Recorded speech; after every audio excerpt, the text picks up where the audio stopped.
যাই তাড়াতাড়ি বাসায় যাই, বাড়িতে অনেক কাজ পড়ে আছে। আল্লাহ আল্লাহ আল্লাহ আরে ওখানে কে জিকির করতেছে, যাই দেখি তো।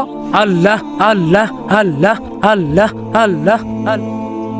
আরে ভাই তুমি এখানে এত জিকির করতেছো কেন? আরে ভাই, এইখানে আমি 5 বছর ধরে আল্লাহর ইবাদত করতেছি। আল্লাহ যদি আমার ইবাদত কবুল করেন তাহলে এই মরা গাছে পাতা গজাবে। আরে আমি তো জীবনে গুনাহ কম করি নাই, যাই আমিও গিয়া একটু ইবাদত করি গা।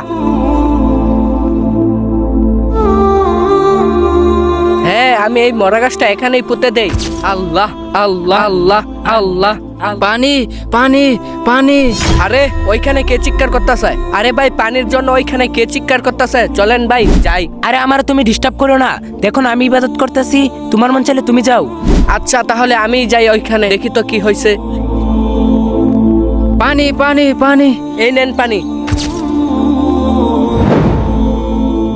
হে আল্লাহ, যে ভাই আমাকে পানি খাওয়াইছে তার সকল মনের আশা পূরণ করে দাও, আমিন। এই নেন ভাই আপনার বোতল। আচ্ছা ঠিক আছে তাহলে আমি যাই। আরে ওইটা কি হলো? আরে আরে এখানে এত আজব ঘটনা ঘটে গেল, যাই যাই আমি ওইখানে যাই। আরে এটা কি হইলো? আমার মরা গাছে পাতা গজাইছে। আরে ভাই দেখো আমার মরা গাছে পাতা গজাইছে। আরে ভাই, এইটা কেমনে সম্ভব? আল্লাহ তাআলা বলেছেন শুধু ইবাদত নয়, মানুষের সাহায্যও করতে হয়। হ্যাঁ ভাই, তুমি ঠিকই বলছো, আমি আমার ভুল বুঝতে পারছি। এইরকম শিক্ষণীয় ভিডিও পেতে চ্যানেলটি সাবস্ক্রাইব করে দাও।